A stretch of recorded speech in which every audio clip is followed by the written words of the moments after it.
And thank you to those of you who I'm keeping from dinner and for staying all through the day.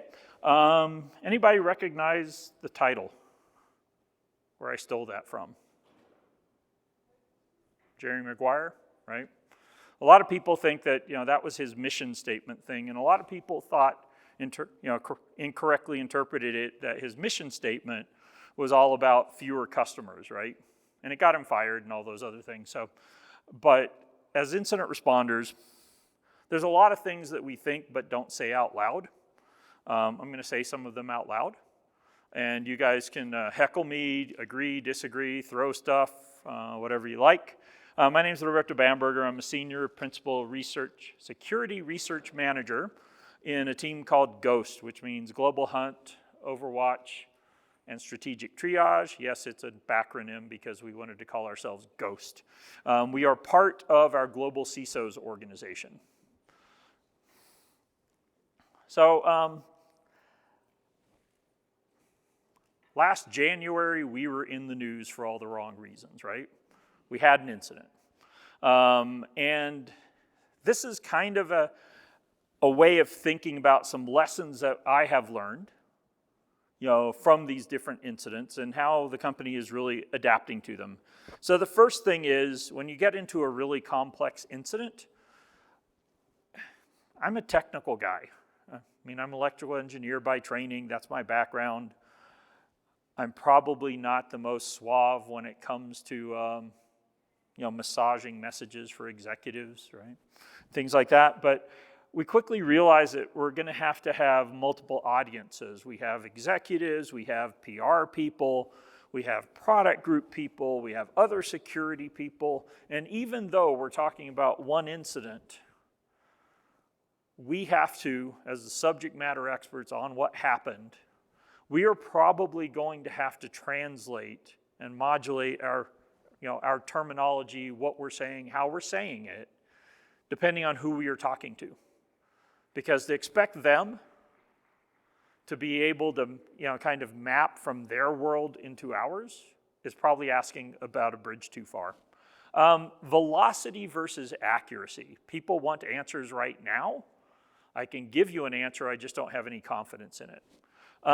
Understanding risk.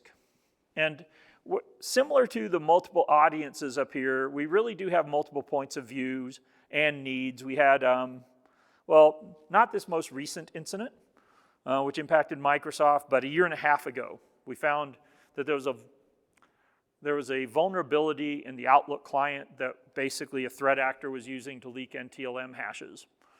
And one of the senior executives who's responsible for Exchange Online wanted us very much to make a statement that says, Exchange Online isn't impacted. Well, it leaks hashes, you just can't use them against Exchange Online. So is it impacted? Kinda, sorta, right? So it's like, let's slow down. Let's not go out with a message that there's no risk in using Exchange Online. Let's explain what the risk is. So the legal and compliance people. And the other thing that was kind of new to us this year was the 8K filings from the SEC, right? So I guess that ruling came into effect in late December. And it's like, is this a material issue? Have to go decide that. And if it is, what does that change? When you're talking to incident responders, that's different from talking to security operations people, yes? We all speak the same, slightly different languages. If there's one thing that I would love for people to take out of this, is this notion that we as organizations think that we understand risk.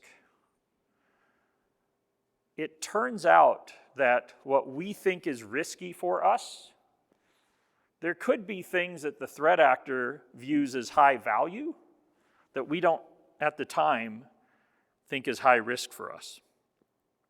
So we may not be watching it as closely as we could, right? We may not even assess the seriousness of that event.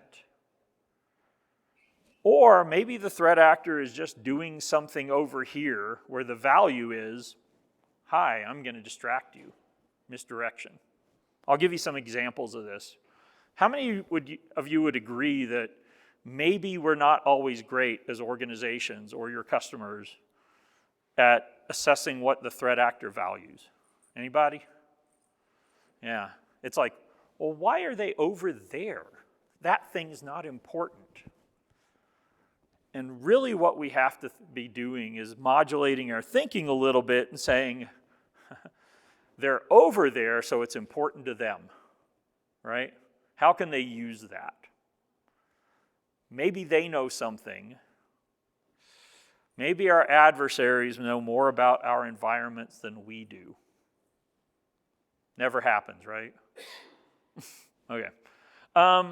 So the critical challenges, things like rushing to judgment, there's liability, there's mandates, there's legal obligations. You really need to understand what you have and what you don't have. And some of these things take time. Visibility. If I can't see it, I can't detect it, and I can't protect it. And I cannot assess the blast radius of it, right? Anybody ever do an incident response investigation where that one piece of data that you need, either we didn't have the auditing turned on, we only retained data for 90 days, and this happened 91 days ago, right? Never happens, does it? Okay. So I don't think you're going to get any new insights. I think we're just going to reinforce what all of us are thinking in the room. One of the biggest challenges that I personally had to really think about is cross-disciplinary teams. As part of the event in January that we were dealing with, what happened was on January 8th, Igor Sagansky took over as our global CISO. On January 12th, we declared an incident, right? So Igor had been in the role for 4 days, so he was warmed up. And he was also new to Microsoft, so he didn't have all the Microsoft orthodoxies or biases on this is the Microsoft way of doing things. He wanted to do things the way that made sense to him, which meant that there were a whole lot of people working together that weren't used to working together. And then we found out that we might be using the same terms, but they mean different things to us. An example, my team, Global Hunt. We're hunters. But we don't do hypothesis-based hunts, which is what my SOC people were used to doing. So we're saying, oh, we're hunting across the data. It meant one thing to them and something completely different to us. So little things like that we unfortunately had to learn along the way on how to communicate with each other. And there might be a few competing priorities, right? There's the group of people that want to say, great, we got it, it's under control, we've remediated it, we're done, close down the incident. And then there's the people that say, yeah, I'm not so sure about that. So how do you manage that? We got access to a whole lot of data. About 3 days into this investigation, Igor asked a question. It's like, well, our teams don't have access to the data. Sorry about that. Didn't mean to touch the microphone. Well, I'll get you access to the data. Great. So we got access to a whole lot of data that wasn't documented in any place that a human being could find it or understand it. You had to be the service owner in order to understand. Well, I actually, think when I ask people about data and the provenance of data and everything else, there's kind of two things that, it's like, all right, what is the completeness of this data and what is the coverage of the data? Those are two different things, right? Coverage, at least in Microsoft's world, is this data from all of our customers' tenants, or is it only our first-party tenants, right? Sometimes you don't know. Or what about our sovereign clouds? Where's that data? And then completeness. we have privacy people that scrub out data for us, right? That last octet in an IPv4 address, kind of important when you're trying to track a threat actor, right? So getting unscrubbed data. And then the last piece that we really have problems with is compartmentalization. At Microsoft, historically, the service owners own their data. They're the ones that own the risk if the data leaks. So they get to decide who has access to what. So many times we'd have to be going and making an access request service by service by service by service. We fixed all of that, by the way. I used to have a screenshot on this, which is from this, there was a book in the late 60s on self-growth, right, called I'm Okay, You're Okay. So these were things that I kept on hearing in calls. This one in particular, I've got a story about that. I'll share it in a minute. It's okay, it was just a standard user. They're not privileged. Threat actor had control of that account. Doesn't matter, it's just a standard user. It's okay, we use smart cards, right? So, hey, you can't, it doesn't matter if they have my password. We use smart cards. It's not a problem. It's only a test tenant. Anybody want to venture how many test tenants there are at Microsoft? More than 1,000? How many people say more than 1,000? Okay, more than 10,000. You're probably right. So we were in a meeting with our global CISO, and because one of the things the threat actor did was they compromised a bunch of test or service tenants, but it was okay because those tenants, they're not connected to production. Prod is where customer data lives, right? So they didn't get to customer data, we're good. There's no customer data in it, we're good. It's okay. Where was the other one? Yeah, that tenant doesn't have any activity, so it's just an orphan out there. It doesn't do anything, doesn't have anything sensitive in it. It turns out that we don't actually completely know how many of those there are. What I can tell you is during one meeting, somebody said, one of the senior executives said, hey, we looked at it from what are we paying for? And, they gave us a number. And it was, somewhere just shy of 10,000. So Microsoft Finance thinks that there are 10,000 tenants that Microsoft directly pays for. We started just eliminating all sorts of stuff that was out there that wasn't particularly well managed. If I'm a salesperson and I need to do a demo, I go to demos.microsoft.com, I spin up a tenant, then I forget about it, right? Because it's not connected to prod, it doesn't have any customer data, it doesn't cost me anything, I'm not getting a bill for it. We decommissioned over 7 million tenants. So we were off by a little bit. So we'll talk about a little bit of these things. One of the other things was it turns out that a lot of those test or demo tenants, the security posture on them wasn't very good. And in particular, we didn't actually require things like multi-factor. So the threat actor could just password spray them, get a password, or figure out that for a certain number of years, all the demo tenants had the same administrator password that maybe had never been changed. So they compromised a whole lot of those tenants. Some of them they did interesting things with. Most of them, I don't know why they used them.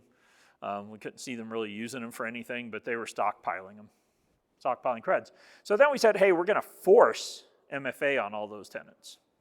That's great, except for it doesn't stop the threat actor from registering their own device for MFA, right? And we saw them do that, so there was a bootstrapping problem. So people were reporting on how many of these tenants have we forced MFA on.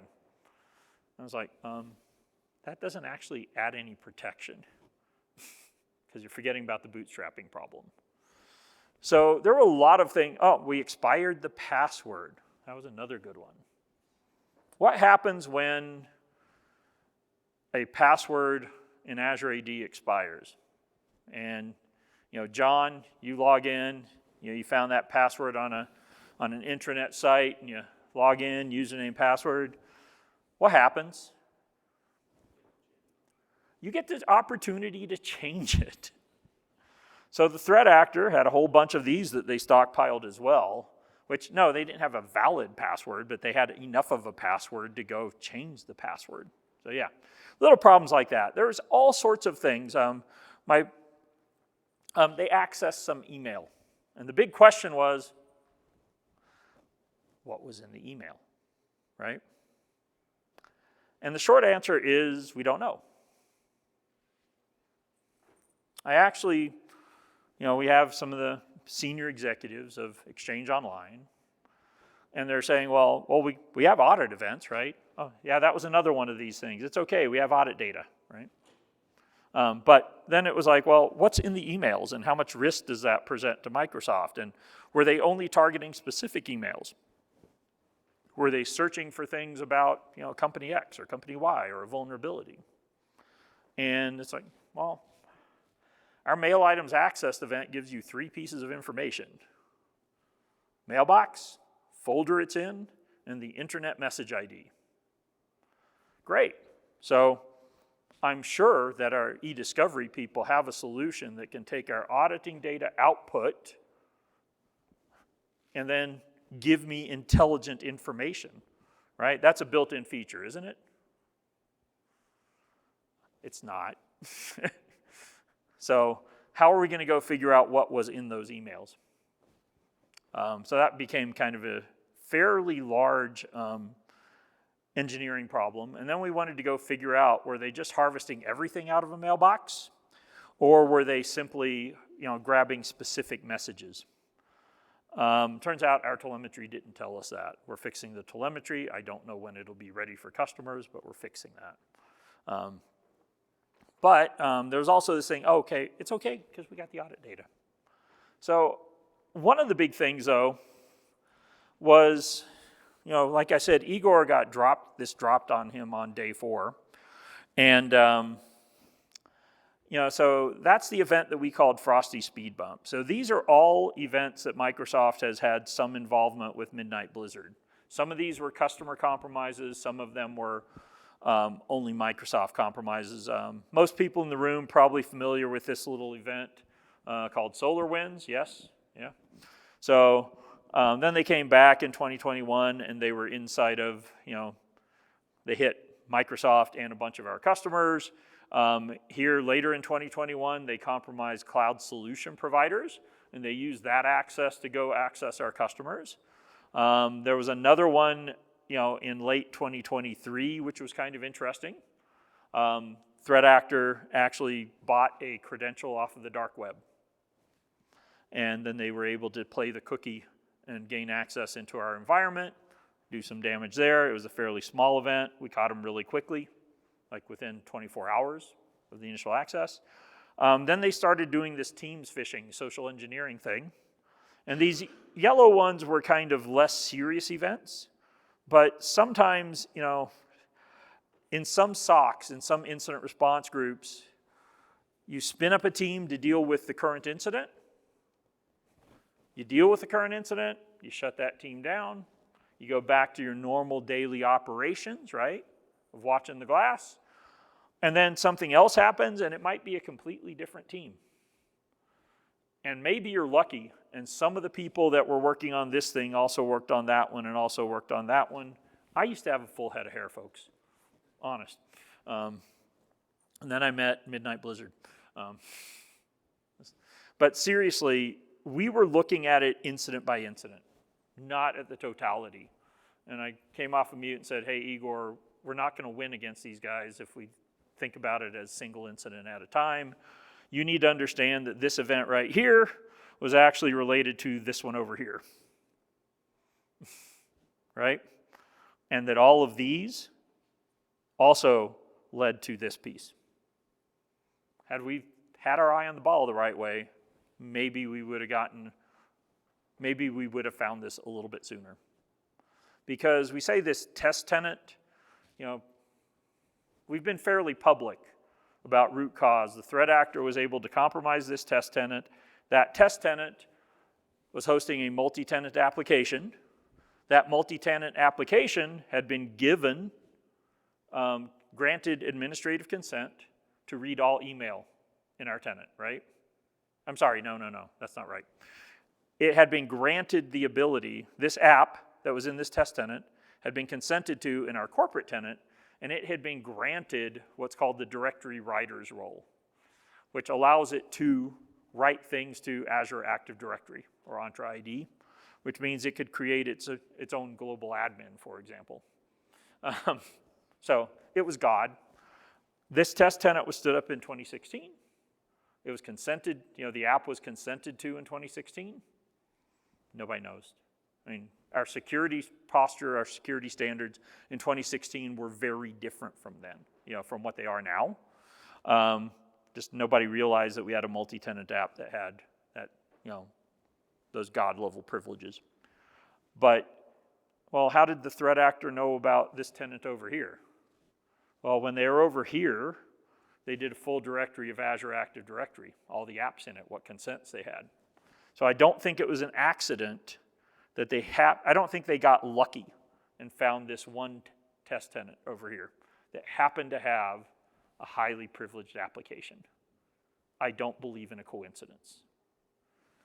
But, from the time that we figured out that the threat actor was reading our email and how they were reading our email to we figured out this whole chain of how they got that app and all those other things, that was about 4 hours worth of work. The hard work became, they stole some emails, and those emails had a lot of stuff in them. I was going to talk a little bit about it's just a standard user. So prior to us finding the event in our tenant, I was working in incident response with one of our Fortune 500 customers. From that event that I said happened on the left, we actually went and we were able to go through our telemetry and notify about 60 other customers that we saw the same tools, techniques, and practices being used against their tenants. So we sent them a notification either in June or July of 2023. We sent a notification to this one customer. They said, hey, we got it. We're going to do our own incident response. Fine, they did. But then in December, we sent them another notification because we were seeing a strange email access pattern, which we also attributed to our friends at Midnight Blizzard. And what turned out to have happened is when they did their initial remediation, they missed one account that the threat actor had.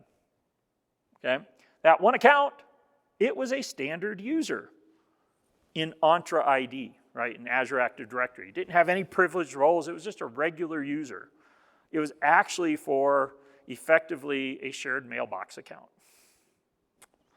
They had installed a solution, a commercial solution, that allows them to book the conference or to see all of their conference room calendars in one place. And that application had very clear instructions from the vendor that said, hey, you create this account. So they created the account, event board 002. I don't know why they called it that, but they did. And it says, grant that account the application impersonation role in Exchange Online. Exchange Online has its own separate Auth-Z platform, right? So, and if you follow the vendor's instructions, what's going to happen is you're going to, and then in their documentation they say, oh, but wait, you need to be careful with this. You can reduce your risk by scoping it down just to the mailboxes that you want it to be able to read. So what you're seeing here, though, is, hey, there's this event board 002. It has direct assignment to this collection of things called rooms, right? And also, it has the ability to impersonate, for resource mailboxes. But here's the problem. See this assignment here? And see the recipient right scope? There is no scope, so it can impersonate any user. It can access an email in any user's mailbox. So when you are assessing, by the way, you can no longer add the application impersonation role in Exchange Online after June 20th. And I think we're actually going to completely deprecate that by the end of this calendar year. However, if Entra ID is your authentication system, and that credential is being trusted by some other app, you don't necessarily know what privileges that identity has in those other apps, unless they are using Azure AD or Entra ID for the authorization portion. If you've got some app out there that has its own authorization logic, you don't know if that's a privileged identity within the context of that app, right? That was kind of a big aha thing.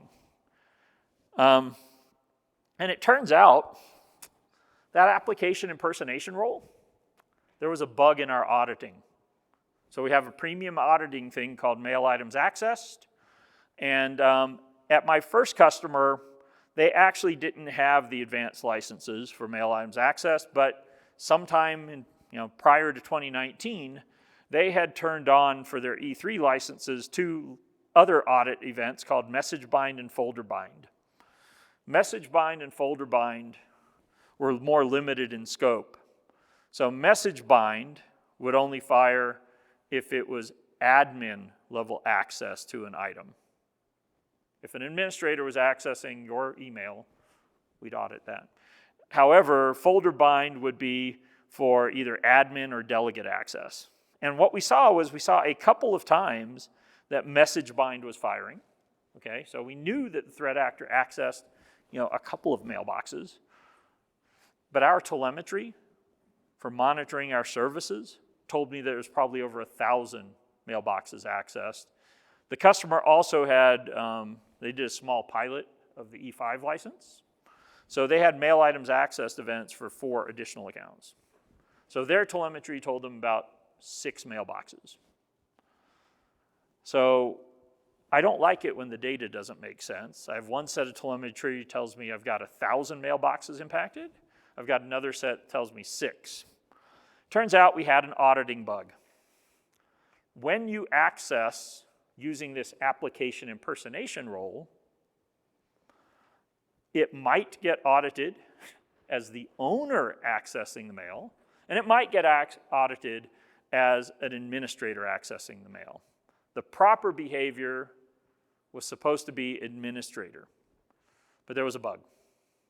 So this turned out to be a fairly big bug, that we weren't attributing the type of access correctly. And therefore, we weren't auditing the type of access correctly, right? We didn't even get audit events for most of these mailboxes. And so it caused, it created an opportunity. Whether the threat actor knew about this bug or not, we don't know. What we do know is, as investigators, when we were looking for this telemetry, so you go forward and you say, hey, look, I'm looking for weird email access in Microsoft's corporate tenant, not in my customers, but I know I have this bug where sometimes we don't say it's administrative access. So we went and looked at our mail items accessed events again, and all of this access was showing up as owner access. Turns out it was, owner access, but on behalf of an application, which was super weird in our environment. I mentioned that, hey, it's okay because we got good auditing. So it turns out that we had millions of mail items accessed audit events. But in our documentation, we say pretty clearly that, we can throttle auditing of mail items accessed events.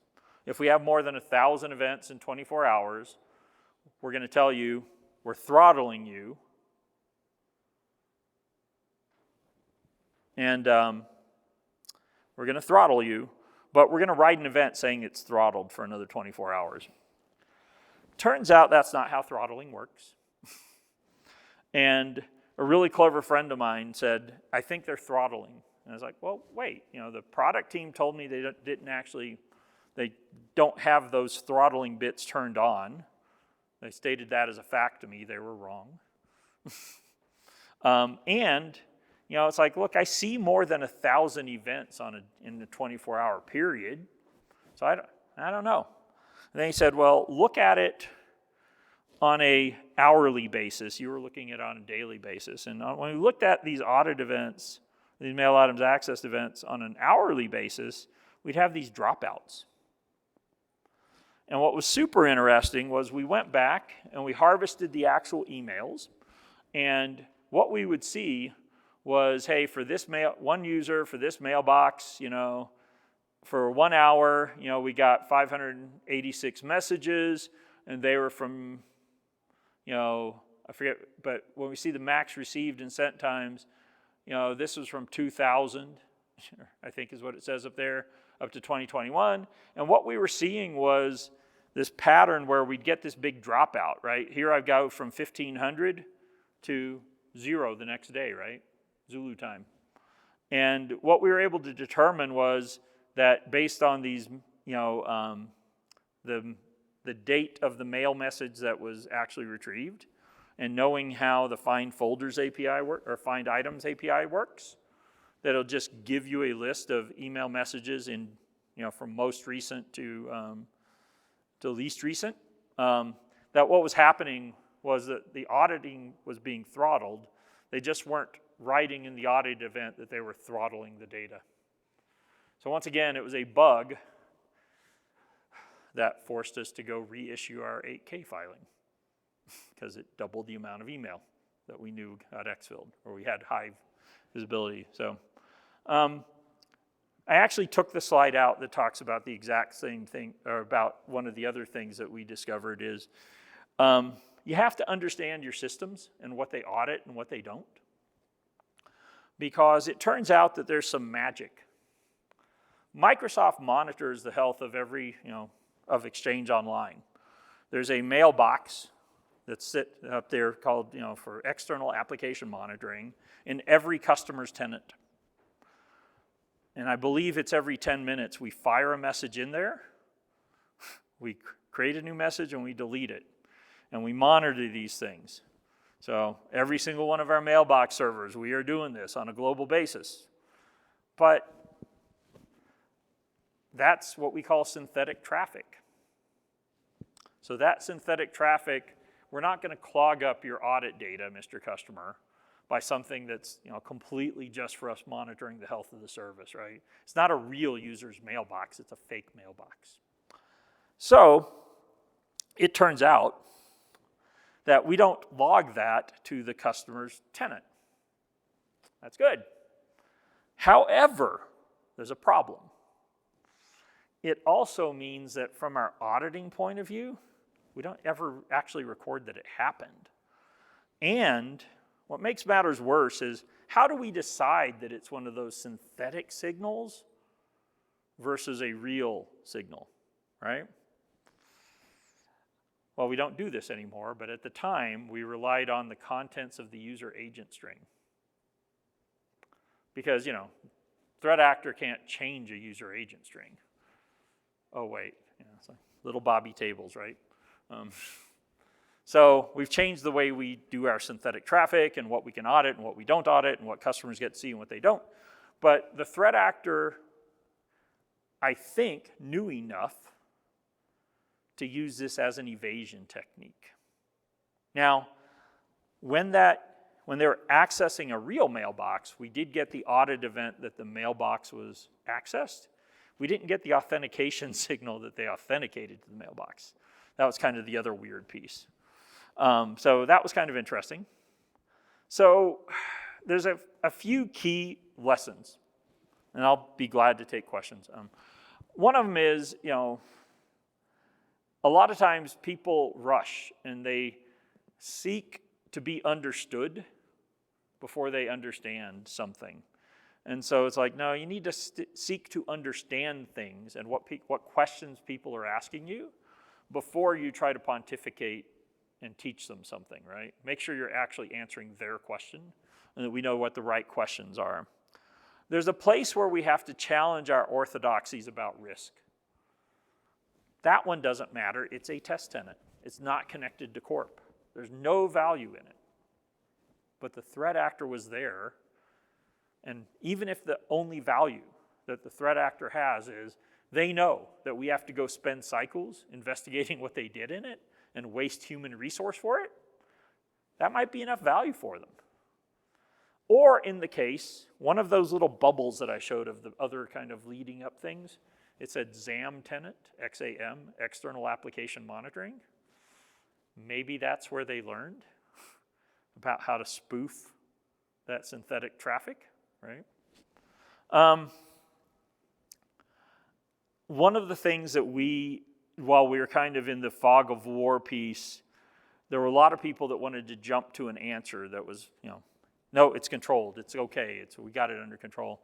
And it's like, no, you need to actually ask precise questions and demand that people give you precise, precision answers. Otherwise, it's too easy for somebody just to jump to a conclusion and say, that's not possible, no, we looked for that. Well, what data source did you look in? Do we have data from that time period? Did we log the synthetic traffic during that time period, right? You got to ask precision questions. You need to understand your data and the data provenance of, where it came from, how you got it, how many transformations. Is this an enrichment of actual data, or is it the real data? Is it a fact, or is it an opinion? And then lastly, my approach has always been, in God we trust, all others bring data. Because when the product teams were telling me, no, that's not, our product doesn't work that way. And it's like, I don't care how it's supposed to work. I have this data that your product recorded. I need you to explain to me what is actually going on, because that's not the intended behavior. Do we have a vuln? Do we have a bug? What do we have, right? So, in God we trust. I don't care how many years you've worked on, Exchange Online and Exchange before that. I've got data, and you need to explain it to me. A really recent case where we were looking for some anomalous email access, I was like, well, I either have the problem that I've got about 5,000 compromised mailboxes because the data didn't make any sense, or my audit data is wrong. The good news is my audit data was wrong. So we actually found a bug in the audit data because we were looking for anomalous behaviors. It turns out that even developers in Exchange Online probably don't use 50 different versions of Outlook on a given day. And that's what the data was telling us. So it's like, that seems weird, right? So they weren't all compromised. But that's really all I had. Of course, we reformatted my slides, which had big pictures in it, into the Mandiant template, but mine had zebras. Any questions or thoughts, comments? Am I off base? Or are these things that every single one of you know because you've been doing incident response a hell of a lot longer than I have? Thanks for the chat. All too real. So I did have a question, though, on finding what the threat actor finds value in. How do you balance, successfully investigating that versus over-investigating it and burning out your investigators? Like, at what point do you rebalance that? Well, so that's a great question, right? Which is, how do you know when you're done? And I don't have any of the fancy certifications. I've never taken a SANS course, any of those things. I'm just dumb old electrical engineer looking at data, right? But I found all this stuff, so maybe I'm doing something right. But really it becomes a question of, there's really kind of two different types of incident response investigations. One of them is root cause analysis, and the other one is business impact. The business impact one is, actually both of those can take quite a bit of time, right? But you'll either get to a point where I know the root cause, or I don't have enough data to determine that I have the root cause, right? So getting to an end of that one is usually pretty straightforward. Business impact. That one can take a while. We were at root cause on day 2. The problem was the threat actor accessed a lot of documents. They accessed a ton of email. And then that they did a great job of weaponizing their recon on that content. They looked for credentials in that content. And if they found a credential, if it was an application secret, if it was a certificate, if it was a username, password, they used it. And so now I have another investigation.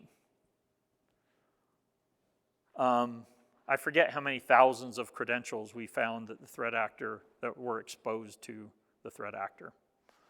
I had a little tongue-in-cheek thing. It's okay, we're going to apply AI to it. When we first figured out that we don't know what's in those emails, we were granted access to every GPU the company owns. That's how serious the company took it. Satya said, you can have any GPU in the company. Go. We got 100 AI engineers working on this thing. That was another place where we had to go learn how to communicate with each other. There's these people called prompt engineers. That's a new thing, right? So how do I write an LLM prompt that's going to give me meaningful information? So we really took our guidance on the business impact analysis piece from counsel, right? What do we have to do from a compliance point of view? And really it's, have we done due diligence, with all the tooling available to us, with all the threat intel that we have in order to figure out if we've hit an exit criteria. But defining good, robust exit criteria is at the beginning of an investigation, not after you've been wallowing in it for the last 3 weeks. Because a good investigator, right, they're going to want to tear that thing apart. They're never want to get stopped. That's one of the things you hire for, right? But you also need to look for people that have some, that you can put some gates and governors on. I'm like, hey, go nuts for an hour, and if you're not getting anywhere, phone a friend or ask for permission to dig deeper, right? Go, let's make a business decision. Let's use time boxing to start. But as an organization, we needed to decide, hey, from a compliance point of view, what standard do we want to hold ourselves to? And it was that we had to identify all of the content that was threat accessed, that we confirm was accessed by the threat actor, and assess a risk for all of that content. And if there were secrets involved in any of that content, we have to go see, did they use any of those secrets? In parallel with that, we undertook a massive project, at least for our production environments and the management environments to get to production data, to invalidate all secrets. We no longer allow application passwords. Either you used to have to use managed identities or you have to use certificates, right? So we just said, hey, look, we can't go play whack-a-mole and find all the compromised secrets. We're just going to assume everything is compromised and reset it. So that was easy, right? Microsoft only has a few servers out there in data centers running things like Exchange Online, so yeah, that was trivial. Or it might have been a 3-month engineering process. We also identified that the threat actor did their homework, and they understood kind of some of the legacy things that we were still using, so we've been systematically shutting those down. Because like I said, it became it became an impossible thing to go find out which secrets were compromised. We just had to say they're all compromised at this point in time. We also analyzed email. So we analyzed email content from what we called immediate risk, so things like secrets, anything about vulnerabilities, and anything that might be customer sensitive that the threat actor could learn and use to go attack the customer. The latter category was very much LLM kind of based sentiment analysis of the emails and things like that. Good question, though. Sorry I don't have a crisp answer. One more question, if it's okay. Back to the communication aspect. Mm-hmm. When you found bugs in your data, were there any lessons learned on effective or maybe ineffective ways of kind of retracting what you originally told, say, your executives on the story? So I think Kevin this morning talked about culture, right? About security culture. And I heard that in a couple of other talks. So what started to happen very quickly was that it used to be that that's a bug, we'll fix it later, it's not important. It's not a vulnerability, it's just a bug. When bugs impact reliability of our data, our visibility, when it will enable a threat actor to operate with stealth, those are now being triaged by the product teams at the same level of a security vulnerability. We changed the culture. It only took like 2 or 3 of these little bugs to surface and show why we did not detect things faster than we should have to get that lesson across. So now as a company, I can raise, I don't even remember what it stands for. Sabs, you might remember. ICM. It's our ticketing system internally. I can raise an ICM on something like, a data bug, and it gets, high priority now, which is kind of cool. It was really nice. It's amazing the transformation that the company has gone through on how we rethink pretty much everything we do around security and incident response as a company. So. All right. First, I think this has been the most interesting talk I've seen all day. It's really good. Quick question now. How much, let's just say, implied authority do your incident responders have on an incident, right? Like what do we have? We'll call it implied authority. So when they roll in and say, "Hi, I'm with incident response and I'm here to help," do people generally cooperate, or do they put up a fight and does it require executive escalation? Before the middle of January or after? Both. There's a lot of people that are my best friends now that weren't, but so I think, the reality of trying to change that culture of, hey, look, we're just trying to make the world a bit safer and everything else from our product teams. It's really been pretty dramatic. And that's really a leadership thing, right? We get that, when Satya writes a memo that says, hey, if you have a choice between a new feature and doing security, do security. But really the thing that I think really impacted it the most is that executive pay is now correlated with some of these security measures. That was new. That put the wood behind the arrow, right? So, and it really, the product teams are coming to us and saying, well, what data do you want? And I said, I'm not an expert on your product. So you tell me what data, I'll tell you my problem, what I am looking for. You tell me what data you can get me. And then they say, well, just tell me which columns you want or which tables you want. It's like, no, that's not how we're playing the game. You are the expert on your service. I might ask you for something. So I asked the Exchange Online people, say, hey, I need all this, all these protocol events and all this other stuff. And it's like, they said, well, it doesn't matter if I go through EWS, if I go through REST, if I go through the Graph API, if I go through, EAS or POP or SMTP. It doesn't matter what protocol I go through. I'm accessing data in this database, right, in the store. What if I put a forensic pipeline at the store level so it's independent of the protocol? I did not think to ask for that, but that's what they're building for us now. So we have to work in partnership with the service owners. But most of the telemetry that we rely on inside of Microsoft for security investigations was not designed for security investigations. It was designed for the people operating the service to be able to diagnose problems with the service.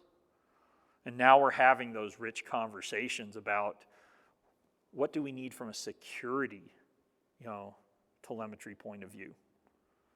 And then there's the fabric that runs the service, right? And how, what kind of signals do I need to make sure that the fabric hasn't, and the platform hasn't been compromised?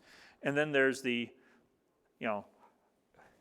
layer of data which would tell me, hey, they haven't compromised the fabric, but they're still doing something weird up here, and can I go find these anomalous access patterns and unusual things up at that level? So we need to be looking and monitoring at both those levels. And the level of partnership that we're getting from our engineering teams is really, eye-opening and dramatic. Every once in a while, you'll get the privacy says we can't give you that data. We introduce them to our privacy lawyer, that conversation goes away. Because it's security data. Different rules apply. We just have to make sure that we're compliant with those rules. All right, I think the time's up, right? And I can't see anymore because of the spotlights, but I'll be around. So thank you so much for your time, and thank you for the kind words.